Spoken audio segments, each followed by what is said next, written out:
जय हिंद प्यारे बच्चों।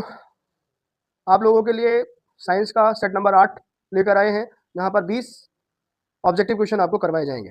पहला ऑब्जेक्टिव क्वेश्चन है आपका, एक गोलीय दर्पण के पहला क्वेश्चन है एक गोलीय दर्पण के वक्रता केंद्र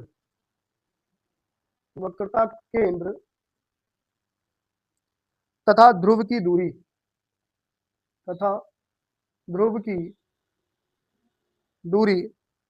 20 सेंटीमीटर है। 20 सेंटीमीटर है। दर्पण के ध्रुव से फोकस की दूरी, दर्पण के ध्रुव से फोकस की दूरी होगी।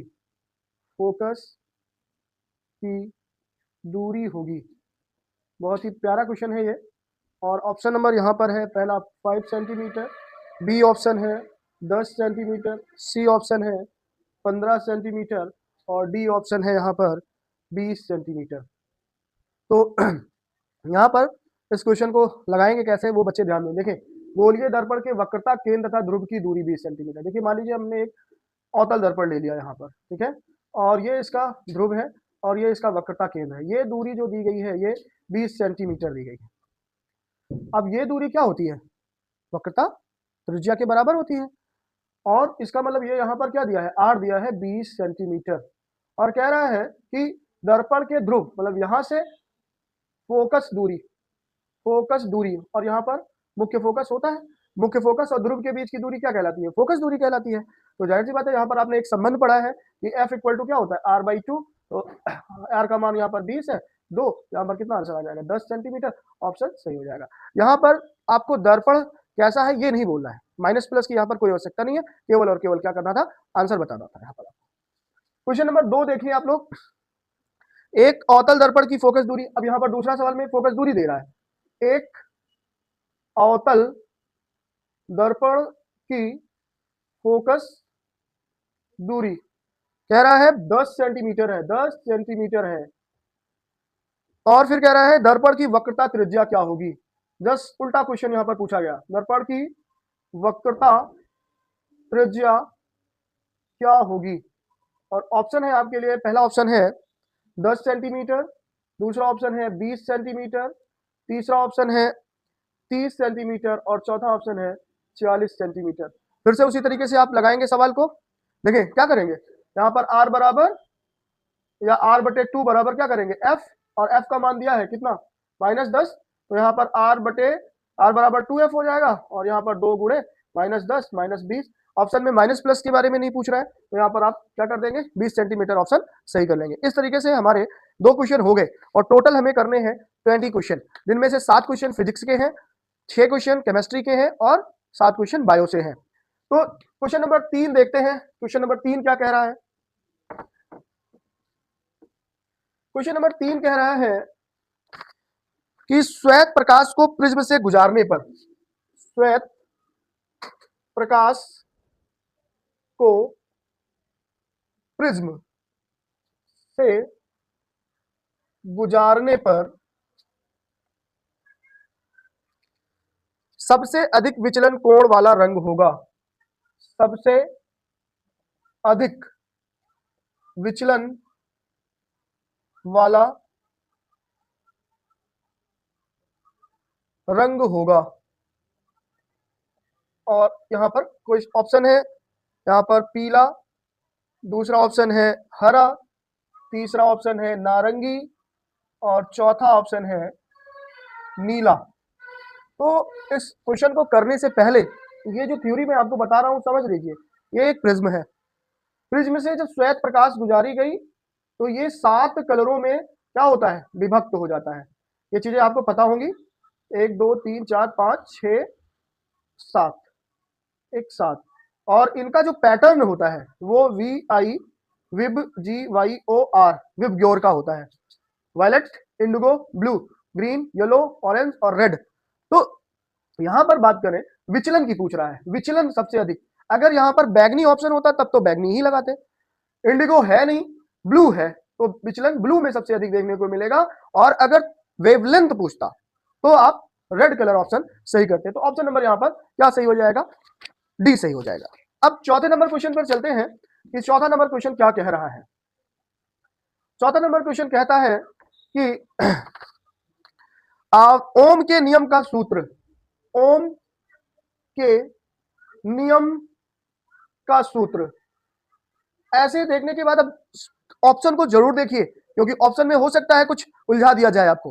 तो पहला ऑप्शन है यहाँ पर आई बराबर वी आर, दूसरा ऑप्शन है यहाँ पर आई बराबर वी स्क्वायर आर, और तीसरा ऑप्शन है आई बराबर वी बटे आर, और चौथा ऑप्शन है आई बराबर आर बटे वी। तो आप लोगों ने क्या पढ़ा है, वी समानुपाती आई, और आपने कहा है कि किसी भी पदार्थ की भौतिक अवस्थाएं अगर ना बदलें, जैसे ताप दाब आदि ना बदले, तो उनमें प्रवाहित विभव जो होगा वो धारा के समानुपाती होगा। और जैसे ही ये समानुपाती हटता है एक नियतांक आ जाता है जिसे हम प्रतिरोध कहते हैं, और ये आर जैसे ही ये बराबर वैल्यू आएगी, और यहां से आप देखें आई बराबर क्या मिल रहा है, वी बटे आर, तो ऑप्शन नंबर यहाँ पर सी सही हो जाएगा। मैंने आपको ओम का नियम बता दिया है। पेपर में अति लघु उत्तरीय और दीर्घ उत्तरीय में आप लोग ओम का नियम और ओम के नियम का सत्यापन जरूर पढ़ के जाइएगा, पेपर में निश्चित रूप से आएगा। अभी ओम के नियम से यहाँ पर सवाल भी एक दो हैं वो कराए जाएंगे या अगले सेटों में कराए जाएंगे। तो अगला क्वेश्चन देखते हैं जो कि 5वां नंबर क्वेश्चन है, भौतिकी का 5वां नंबर क्वेश्चन देखते हैं क्या कह रहा है। 5वां नंबर क्वेश्चन कह रहा है कि ताप बढ़ाने पर चालक का वैद्युत प्रतिरोध, ताप बढ़ाने पर वैद्युत प्रतिरोध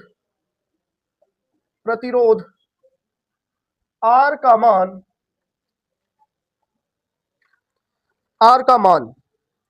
पहला ऑप्शन दे रहा है अपरिवर्तित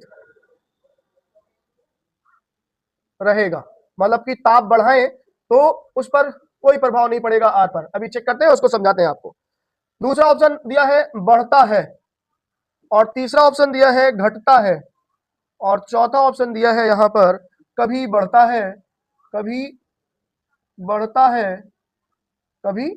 है, कभी बढ़ता है कभी घटता है। तो देखिए, जब आप लोगों ने पढ़ा होगा आर बराबर रो एल अपॉन ए, तो जो प्रतिरोध है वो तार की लंबाई पर, क्रॉस सेक्शन एरिया पर, ताप पर, और जो है वो पदार्थ, तार किस पदार्थ का बना हुआ है, इन चार बातों पर निर्भर करता है। आपसे क्वेश्चन पूछा जाए कि प्रतिरोध किन किन बातों पर निर्भर करता है, तो तार की लंबाई पर निर्भर करेगा, उसके क्रॉस सेक्शन एरिया पर डिपेंड करेगा, और ताप पर निर्भर करेगा, और चौथा पॉइंट वो पदार्थ जो है किस, वो तार जो है किस पदार्थ का बना हुआ है। तो यहां पर ताप बढ़ाने पर यह होता है कि प्रतिरोध का मान क्या हो जाता है, बढ़ जाता है। बहुत ही अच्छा क्वेश्चन है, ये आप लोग नोट कर लें। और अब हम लोग छठे नंबर क्वेश्चन पर जाते हैं और देखते हैं छठा नंबर क्वेश्चन क्या कह रहा है। छठा नंबर क्वेश्चन कह रहा है एक इलेक्ट्रॉन वोल्ट तुल्य है। बहुत बार क्वेश्चन पूछा जाता है, और ये पहला ऑप्शन है यहाँ पर 1.6 गुणे 10 की पावर -19 जूल, दूसरा ऑप्शन है यहाँ पर 3.2 गुणे 10 की पावर -19 जूल, और तीसरा ऑप्शन है यहाँ पर 3.6 गुणे 10 की पावर 16 + 16 जूल, और चौथा ऑप्शन है 1.6 गुणे 10 की पावर 19 जूल। तो बच्चों याद करके जाना पेपर में। अब कभी कभी जूल को बदलना होता है इलेक्ट्रॉन वोल्ट में, तो यहाँ पर, या जूल इलेक्ट्रॉन वोल्ट को जूल में चेंज करना होता है, तो यहाँ पर एक इलेक्ट्रॉन वोल्ट का जो मान है वो 1.6 गुणे 10 की पावर -19 जूल के बराबर होता है। तो इसको आप लोग नोट कर लें। लास्ट क्वेश्चन है भौतिकी का, यहाँ पर 7 क्वेश्चन भौतिकी से आपके पेपर में आते हैं। 7वां नंबर क्वेश्चन कह रहा है कि बेबर किस राशि का मात्रक है, बेबर किस राशि का मात्रक है, वेबर किस राशि का मात्रक है, ये क्वेश्चन पूछ रहा है आपसे। और ऑप्शन पहला दे रहा है चुंबकीय क्षेत्र की तीव्रता का, चुंबकीय क्षेत्र की तीव्रता, चुंबकीय क्षेत्र की तीव्रता का। दूसरा ऑप्शन है यहाँ पर, दूसरा ऑप्शन है चुंबकीय फ्लक्स का, चुंबकीय फ्लक्स का,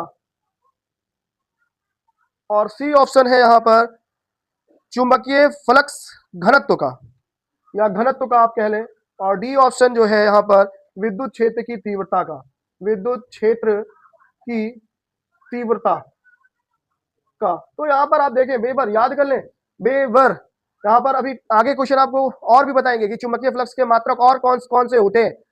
अगले सेट में आपको जरूर बताएंगे ये कि टेस्ला क्या है, या इसे न्यूटन मीटर या प्रति एम्पियर भी कह सकते हैं कि नहीं कर सकते हैं, इन चीजों के बारे में बताएंगे। यहाँ ऑप्शन आप सही कर लीजिए, ये चुंबकीय फ्लक्स का मात्रक है, तो ये 7 नंबर क्वेश्चन का बी ऑप्शन सही हो जाएगा। अब चलते हैं हम लोग केमिस्ट्री की तरफ। केमिस्ट्री जो है 8वां नंबर क्वेश्चन है। 8वें नंबर क्वेश्चन पर हम लोग देखते हैं क्या कह रहा है क्वेश्चन। 8वां नंबर क्वेश्चन कह रहा है 8वां नंबर क्वेश्चन कह रहा है एक तत्व के क्लोराइड का सूत्र, एक तत्व के क्लोराइड का सूत्र MCl2 है, इसके ऑक्साइड का सूत्र क्या होगा, इसके ऑक्साइड का सूत्र क्या होगा। और ऑप्शन दिए हैं, पहले MO2, दूसरा ऑप्शन दिया है MO, तीसरा ऑप्शन दिया है M2O3 और चौथा ऑप्शन दिया है M2O। तो आप लोग क्वेश्चन करें और ऑप्शन बताएं कि कौन सा सही है ऑप्शन। आपके पास 30 सेकंड है।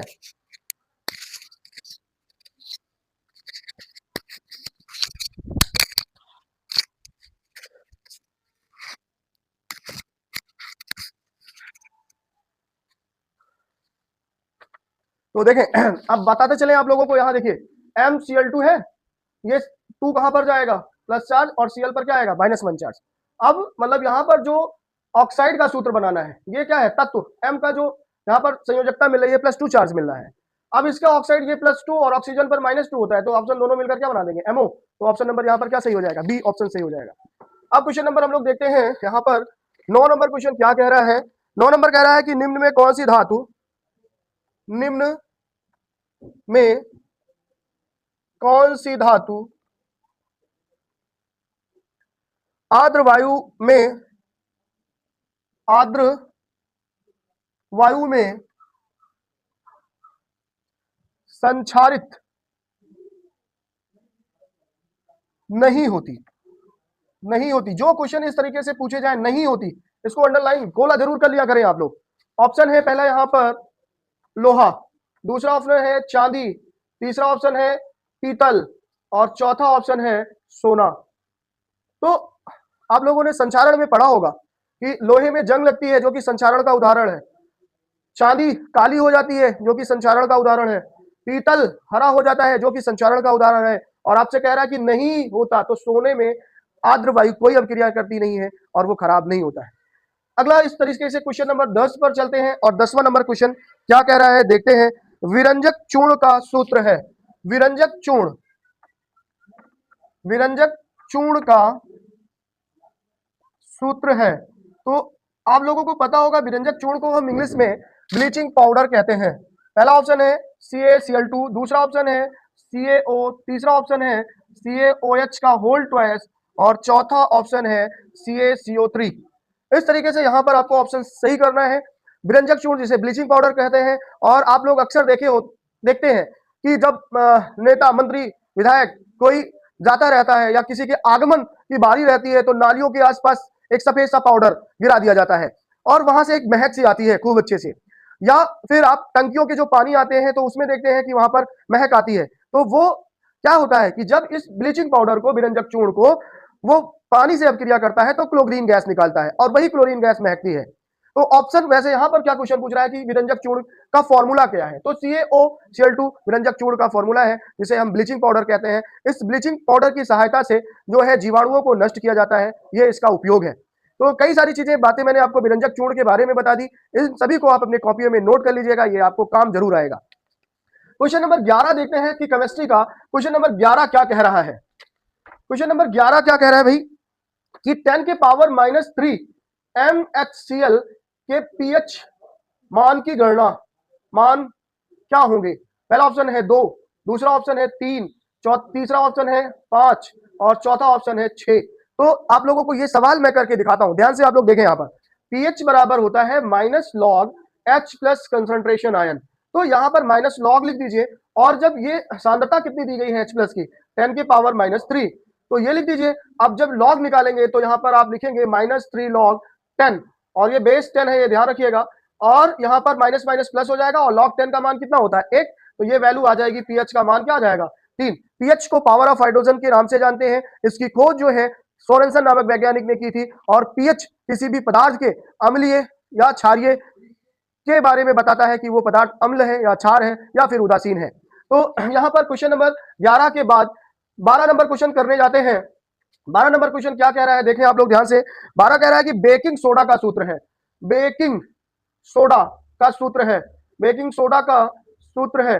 तो बेकिंग सोडा का उपयोग भी आप लोग जान जाएं कि जो ब्रेड इंडस्ट्री है, यहाँ इनका बेकिंग सोडा का उपयोग करते हैं। घरों में दाल वगैरह जब नहीं जल्दी से पकती है तो उसमें थोड़ा सा बेकिंग सोडा डाल देते हैं, जिसे हम खाने वाले सोडा के नाम से भी जानते हैं, तो जल्दी से वो दाल पक जाती है। ऑप्शन है यहाँ पर आपके लिए Na2CO3, दूसरा ऑप्शन है यहाँ पर NaHCO3, तीसरा ऑप्शन है यहाँ पर CaSO4 into half H2O, और चौथा ऑप्शन है CaSO4 into 2H2O।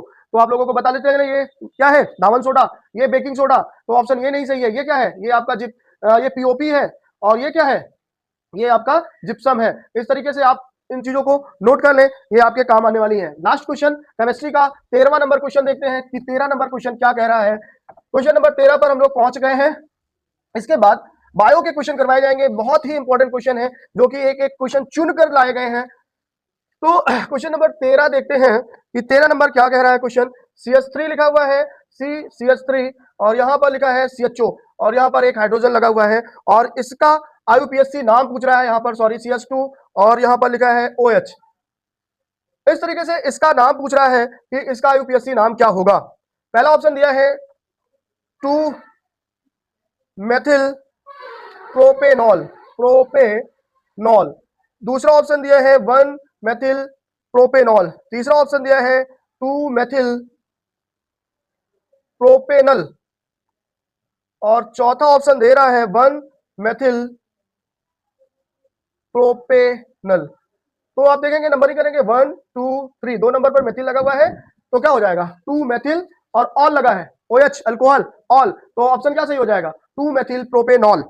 इसके बाद बायो के अब हम लोग एक एक करके क्वेश्चन करेंगे। अब हम लोग बायो के देखेंगे 7 क्वेश्चन, एक एक करके देखेंगे 7 क्वेश्चन क्या है बायो के।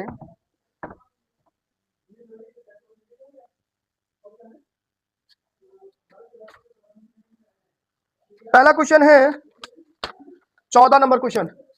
14 नंबर क्वेश्चन कह रहा है कूपिका पाई जाती है, पाई जाती है, और ऑप्शन दिया है पहला आपको यकृत में, दूसरा ऑप्शन दे रहा है फेफड़ों में, तीसरा ऑप्शन दे रहा है आमाशय में, चौथा ऑप्शन दे रहा है आपको जीभ में। तो कूपिकाएं, लास्ट भाग जो फेफड़ों का होता है वो कूपिकाएं होती हैं, जहां से गैसेस एक्सचेंज होते हैं। तो यहाँ पर क्या हो जाएगा, फेफड़ा ऑप्शन सही हो जाएगा। क्वेश्चन नंबर 15 देखते हैं क्या कह रहा है। कह रहा है कोशिका प्रक्रम में ऊर्जा, कोशिका प्रक्रम में ऊर्जा मुद्रा है, मतलब कि वही क्वेश्चन, बहुत बढ़िया क्वेश्चन ये। यहाँ पर माइटोकॉन्ड्रिया ऑप्शन पहला है, माइटोकॉन्ड्रिया, कॉन्ड्रिया, दूसरा ऑप्शन है ATP, तीसरा ऑप्शन है ग्लूकोज, चौथा ऑप्शन है यहाँ पर पाइरुवेट, पाइरुवेट। तो ऊर्जा का सिक्का कौन होता है ATP, तो ATP सही हो जाएगा। ATP का फुल फॉर्म क्या है, एडेनोसिन ट्राइफॉस्फेट। इसी तरीके से 16 नंबर क्वेश्चन पर पहुंच जाते हैं। वृद्धि हार्मोन, वृद्धि हार्मोन को, वृद्धि हार्मोन साबित होती है, यहां पर उस ग्लैंड का नाम बताना है। पहले ग्लैंड का नाम लिखा है थायराइड, थायराइड, दूसरा लिखा है पीयूष, तीसरा लिखा है अधिवृक्क, और चौथा लिखा है अग्नाशय। तो यहां पर आप लोगों को पता होना चाहिए जो ग्रोथ हार्मोन है वो कहां से रिलीज होता है, पीयूष, जिसे पिट्यूटरी हार्मोन ग्रंथि के नाम से भी जानते हैं। 17 नंबर क्वेश्चन पर चलते हैं, देखते हैं क्या कह रहा है। मादा लिंग हार्मोन, मादा लिंग हार्मोन है, ये अच्छा सा क्वेश्चन है, सभी लोगों को जानना चाहिए इसे। इंसुलिन, दूसरा ऑप्शन है एंड्रोजन, और तीसरा ऑप्शन है यहाँ पर एस्ट्रोजन, चौथा ऑप्शन है नन। तो आपको बताते चले इंसुलिन तो नहीं है, ये मिक्स ग्लैंड से स्रावित होता है। एंड्रोजन मेल हार्मोन है, मेल हार्मोन टेस्टोस्टेरोन भी याद रखिएगा। और यहाँ पर एस्ट्रोजन एक हार्मोन है जो महिलाओं में स्रावित होता है। इसके अतिरिक्त प्रोजेस्टेरोन हार्मोन भी है, महिलाओं में स्रावित होता है प्रेगनेंसी के दौरान। और यही एस्ट्रोजन हार्मोन है जो महिलाओं को पुरुषों से अलग दिखाता है, जो जबकि जो पुरुष जो होते हैं उनमें एक उम्र के बाद बदलाव देखने को मिलता है, वो इस एंड्रोजन हार्मोन या टेस्टोस्टेरोन हार्मोन की वजह से। 18 नंबर क्वेश्चन देखते हैं। द्विनिषेचन पाया जाता है, द्विनिषेचन पाया जाता है। पहला ऑप्शन है यहां पर सभी जीवों में, सभी जीवों में। दूसरा ऑप्शन है यहां पर सभी पादपों में, सभी पादपों में। तीसरा ऑप्शन है आवृतबीजी, आवृतबीजी पौधों में। और लास्ट ऑप्शन है केवल जलीय पौधों में, केवल जलीय पौधों में। तो आपको बताते चलें कि जो द्विनिषेचन की क्रिया है ये आवृतबीजी पौधों में पाई जाती है, एंजियोस्पर्मिक प्लांट में देखने को मिलती है। ये द्विनिषेचन की क्रिया क्या होती है, इसकी खोज किसने की है, इसके सारा डिटेल आप मेरे लेक्चर में जाकर पढ़ सकते हैं, वहां से बहुत ही अच्छे ढंग से समझाया गया है। क्वेश्चन नंबर 19 पर चलते हैं, देखते हैं क्वेश्चन नंबर 19 क्या कह रहा है। क्वेश्चन नंबर 19 कह रहा है केंद्रक बना होता है, केंद्रक बना होता है। पहला ऑप्शन है डीएनए से, दूसरा ऑप्शन है यहां पर आरएनए से, तीसरा ऑप्शन है न्यूक्लियोप्रोटीन से,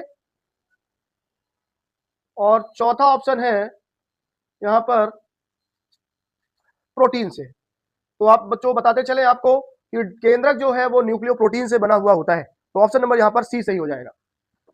और इस तरीके से अब लास्ट क्वेश्चन पर हम लोग पहुंच गए हैं, बायो के लास्ट, और आपके इस 20 एमसीक्यू का भी लास्ट क्वेश्चन है ये। देखते हैं लास्ट क्वेश्चन ये क्या कह रहा है। 20वां नंबर क्वेश्चन कह रहा है कि निम्न में उत्पाद है, निम्न में उत्पाद है। तो यहां पर आप देखें, पहला ऑप्शन है शेर, दूसरा ऑप्शन है यहां पर हिरण, तीसरा ऑप्शन यहां पर है हरे पादप, और चौथा ऑप्शन है यहां पर वर्षा। तो आप लोगों को बताते चले कि यहां पर जब आप पिरामिड पढ़े होंगे, चैप्टर लास्ट चैप्टर साइंस के हाई स्कूल का, यहां पर आपने पढ़ा होगा कि यहां नीचे टॉपिक लेवल फर्स्ट में हरे पौधे होते हैं जिन्हें हम उत्पादक कहते हैं, और ये अपना भोजन स्वयं बनाते हैं। ये topic level first. Topic level second में आपके शाकाहारी जीव आते हैं जो इन पौधों को खाकर अपना जीवन व्यतीत करते हैं। तो यहाँ पर ऑप्शन उत्पादक पूछ रहा है, उत्पादक पूछ रहा है, तो उत्पादक कौन है, हरे पौधे हैं। इस तरीके से आपके 20 क्वेश्चन पूरे हो गए। अगर मेरे ये लेक्चर पढ़ाने का मेरा तरीका आपको पसंद आ रहा है तो आप अपने दोस्तों के साथ जरूर शेयर कीजिए, और मेरे चैनल को सब्सक्राइब कीजिए, जिससे आपको अगली वीडियो भी मिल सके और आप कुछ कर सके। धन्यवाद।